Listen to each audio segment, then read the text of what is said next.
Well, we are so excited this morning. We are going to be talking to Erin Oldfield, who is the Vice President of Community Engagement with the Thunder. And as you know, 2025 was a really big year for the Thunder. World champions. Yeah. World champions. But the Thunder has been a part of Oklahoma City really since my existence. We moved here in 2007. And the Thunder came in 2008. And so from that point on, I think they've always been a stakeholder in the community. And that's why we were so grateful to have Erin on our program to talk between two Ellens. So Erin, first, just tell us a little bit about yourself. Sure. So I am just deeply rooted. I say, like, my heart is based in service. I love finding ways to give back and connecting people to larger things.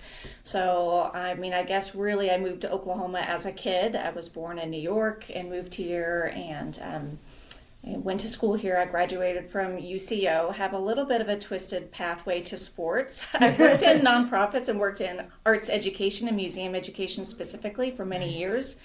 And I got married and I'm raising a family. I have two boys. They're both in college at Oklahoma State. And I started with the Thunder in 2017. Mm-hmm. So it was a really exciting time. And it still is, of course, but just always finding those ways to be able to connect back to the community through volunteerism, through the work that I do at the Thunder, and then just with my family. So tell us a little bit about that, the players have such great personalities. And when they go into the community or what they do in the community, is that driven by, how is that driven? You know, we have an amazing team right now, and all of these guys are incredibly philanthropic.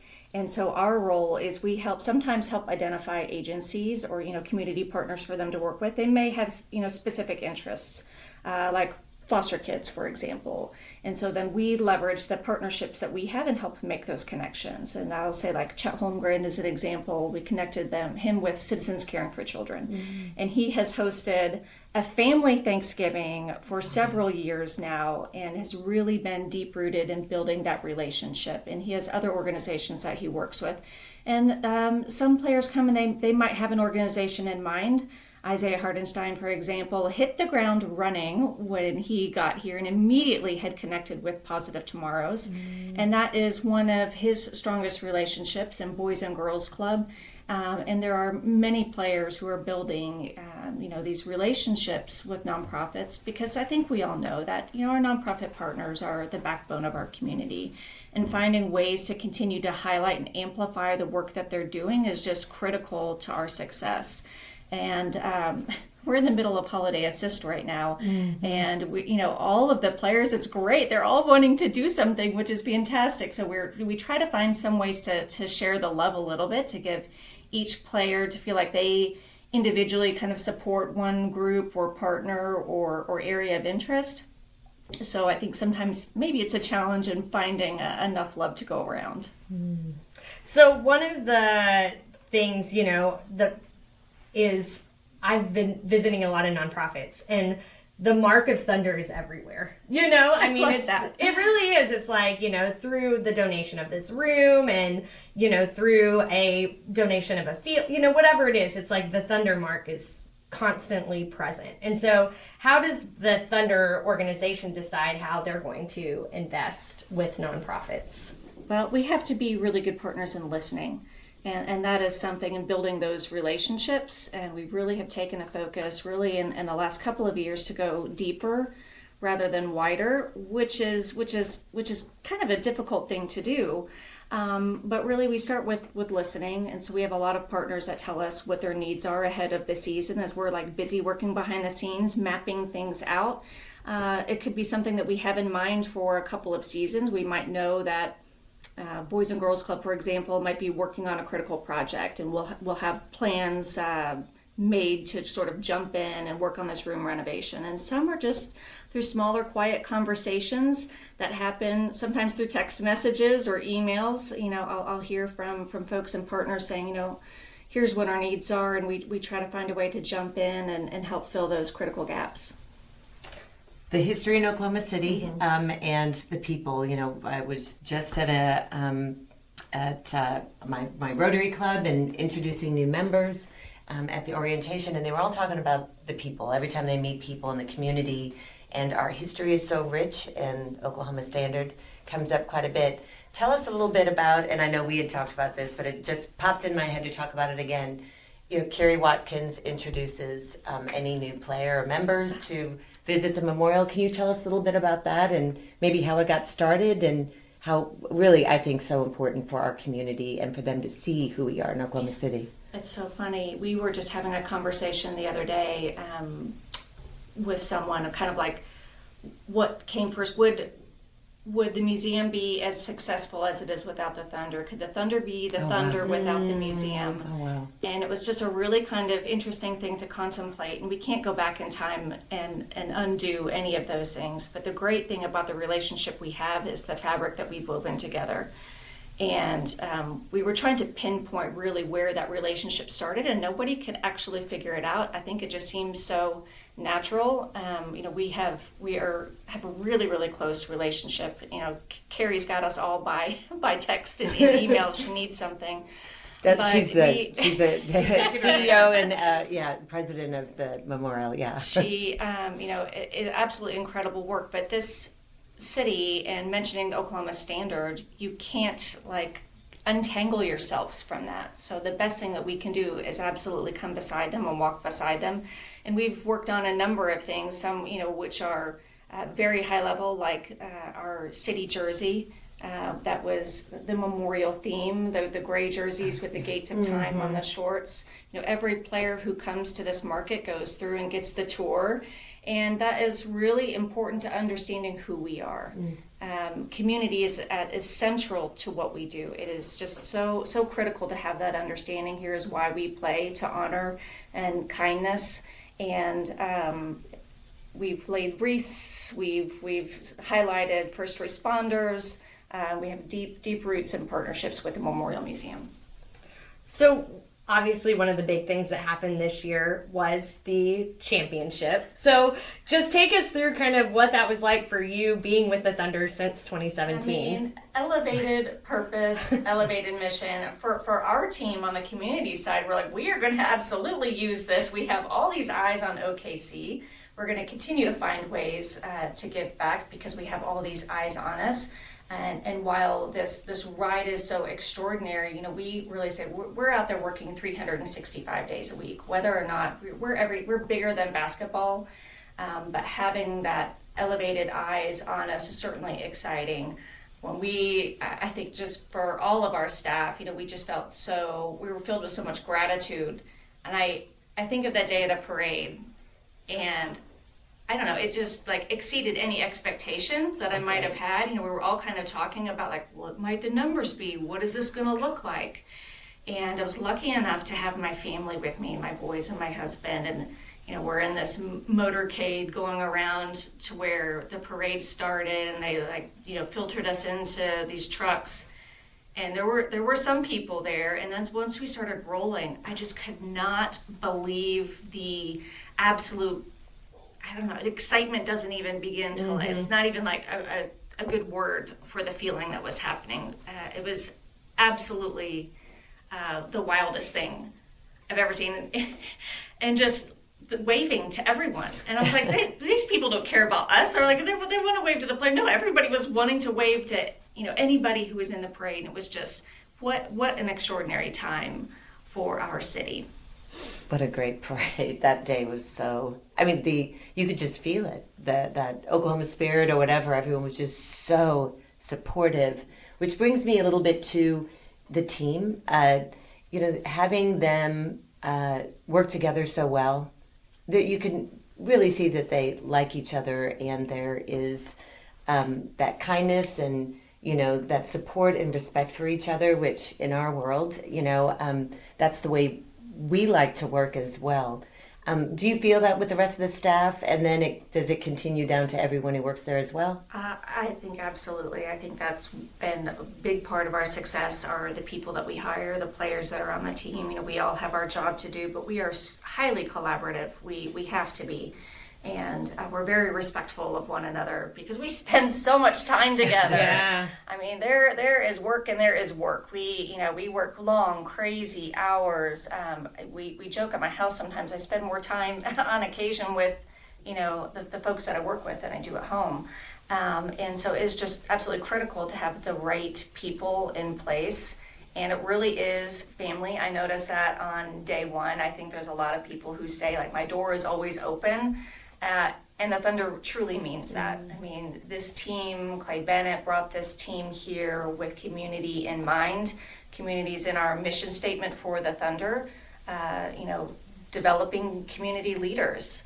And leadership is a funny word in that sense, because I think you think leadership as being more of a title and a role. It is from our part-time staff and associates all the way through every single level of person that works at the Thunder. And even beyond that, specific to like game days, we have a lot of individuals who work to make a Thunder game happen. And about 1,500 people come together from, folks who are janitors to people who are working the concessions. And there are just people outside of our scope who are, acting on our behalf. So it really takes all of us to make each of these things happen. How many people work for, 1,500 for game day is like crazy to me. I can't even wrap my brain around it. My husband jokes that when he retires, he's going to be a guest relations person at the Thunder. Goals, yes. I say the same thing. When I retire, I'm not going to really retire because I'll be doing that job. Yeah. So, but how many people work for kind of, I wouldn't say like headquarters, but like, for the main... the business office at the arena is about 170 people. And then basketball operations over at the practice facility, the numbers range from about 60, 70-ish. So combined, we're a pretty big organization making a huge global impact. Yeah. How... do you have any like favorite stories over the years? I knew you would ask this question. That is like trying to say, who's your favorite child? It is so tough. We talk about community impact, right? And there's one way to look at it through numbers. But the really interesting thing that we get to do is really make moments happen. And so it's hard to quantify what can be like a life-changing moment for one person versus maybe we're opening a community court that's going to impact hundreds, going to impact an entire community. And there are stories in between of what that looks like. I tell a story quite often about, an individual. It was a Make-A-Wish, and we were able to make this really special moment happen for an individual and his family.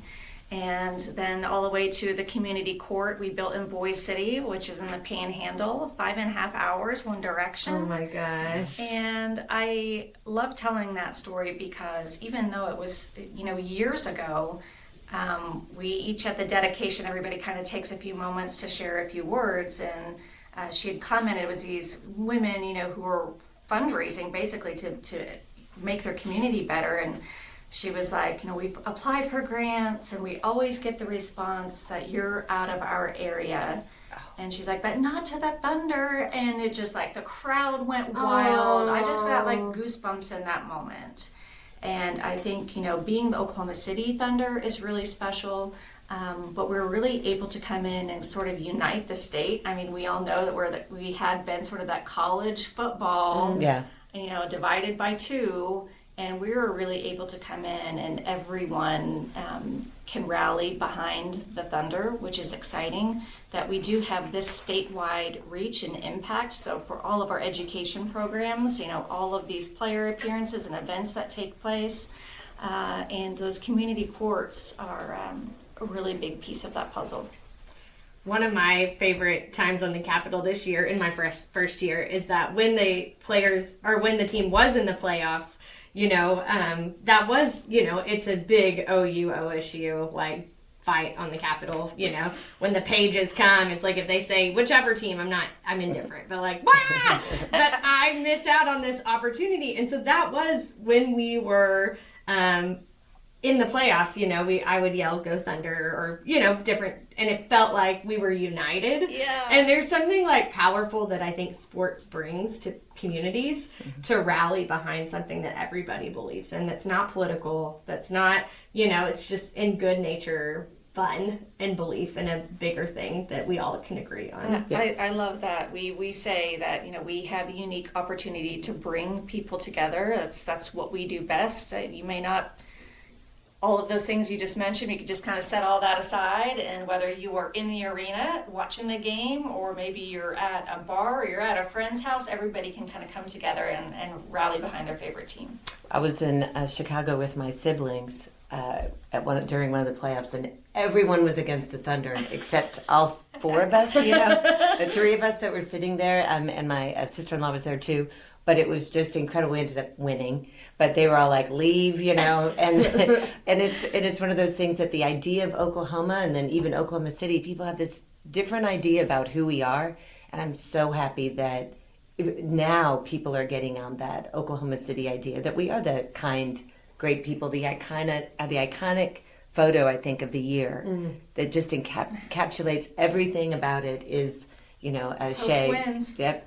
And I think that is something that I think that is now starting to change and turn the tide on people and how they look at us. Absolutely. And just, to go back to the Memorial Museum, I think that there was a time when if you said Oklahoma City and after 1995, they would have said, "Oh, that's the bombing." Mm-hmm. Yeah. And we don't want to take away from that. But now we're able to add this extra layer. If you say Oklahoma City, they might say the Thunder. Mm-hmm.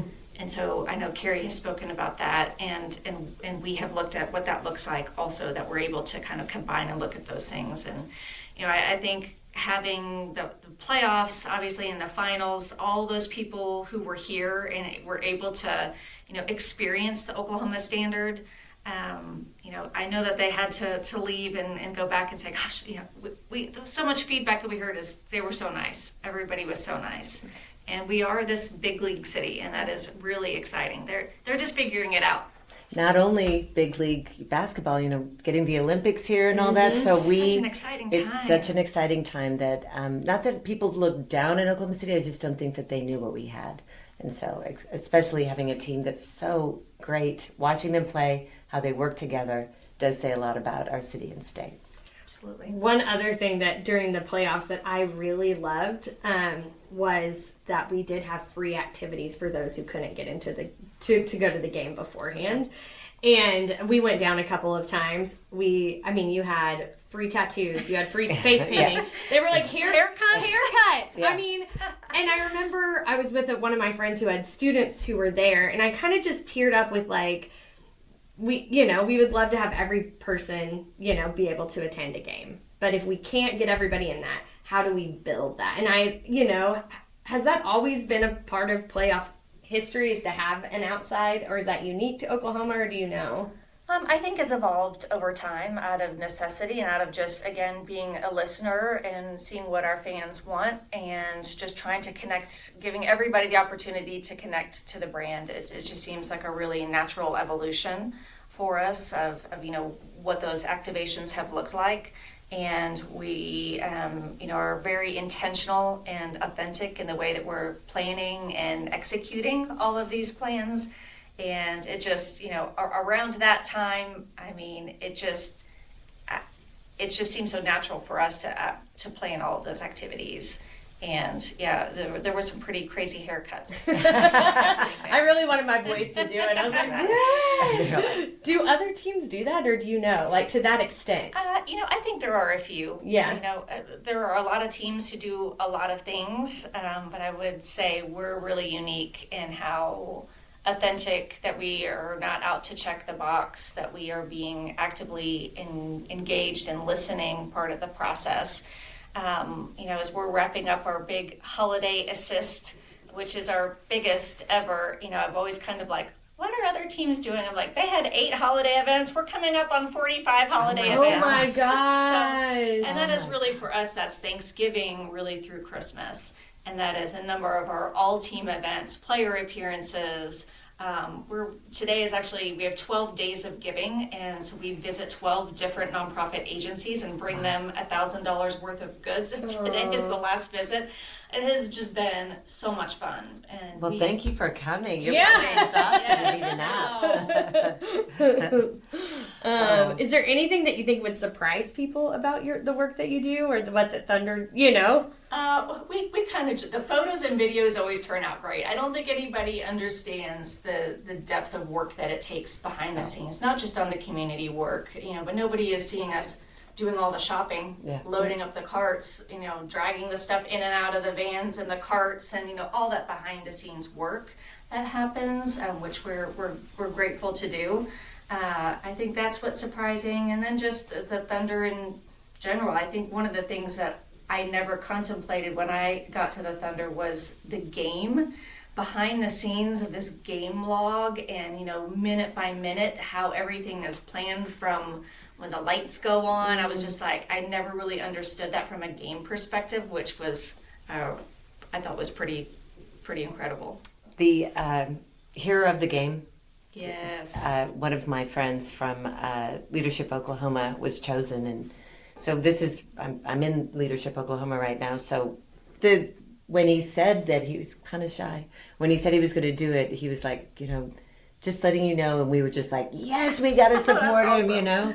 And he was just, you could just see, even though he's Marine, how do they get picked? Just so I can maybe suggest another hero. So there's a nomination for that, and we also have Teacher of the Game. I love Teacher of the Game. A number of on highlighting first responders. We it is the game with all of the eyes of the folks in game. A special opportunity to be able to highlight folks who are really doing hard work every single day and celebrate them for who they are and all the time that they're giving. I mean, I can't sit here and say I'm working so hard on all these holiday events, it must be exhausted, but I'm not doing the work that, really important things that some of the others are doing. I guess it takes all of us. It takes all of us. It takes all of us. It takes all of us to do things. The Teacher of the Year this year for Oklahoma was the Teacher of the Game when I went to the last Thunder game. Cool. And I went up to her and I said, I saw you at the Thunder game. And she said, it's funny.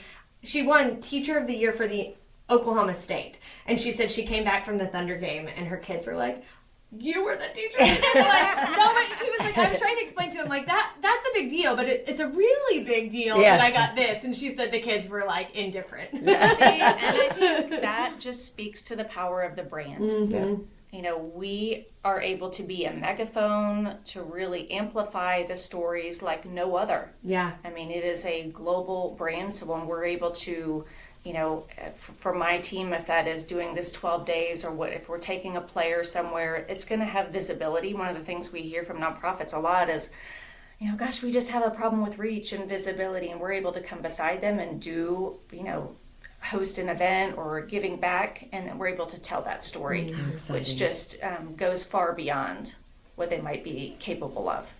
Wow, the changes one by one. Thank you. Yes. This is such great stories, and thank you for coming. Thank you. We for always having me. end the podcast with a question, so you get to ask us a question. I mean, I've been thinking Deep or everything shallow? about, like, what's your favorite ice cream to, how about, what is one movie that you can see 100 times and you will never grow tired of? Oh. Do you know yours? I do. You go first. There's two.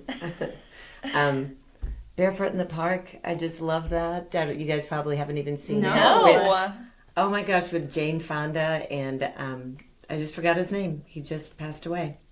And it's hilarious. It's so funny. I could do all the lines, and my kids love it. And then Best in Show. I could watch that over and over again, and I do know a lot of the lines to that as well. Funny movies. So in college, we did not have like cable, which sounds, crazy. And I lived in a sorority house. And I was with the same roommate for 2 years. We lived together, and she liked to go to bed with a movie on. And that was like not my thing, but we put on Father of the Bride. That's a great movie. And it's like just one that I can watch at any point, and I adore that movie so much. So that's mine. What about you? I'm Dumb and Dumber. Oh. Honestly, if that movie is on, I just can't stop laughing. I know all of those funny jokes, and Dumb and Dumber. Yeah. Oh gosh, you got to watch Barefoot in the Park though. Okay, Redford, I'm Redford, Jane Fonda, and it's absolutely so funny. But you'll have to watch it. Well, thank you for joining us. This was so much fun. Thank you. Yes. Thank you very much. Go Thunder. Yes. Thunder up. Thunder up.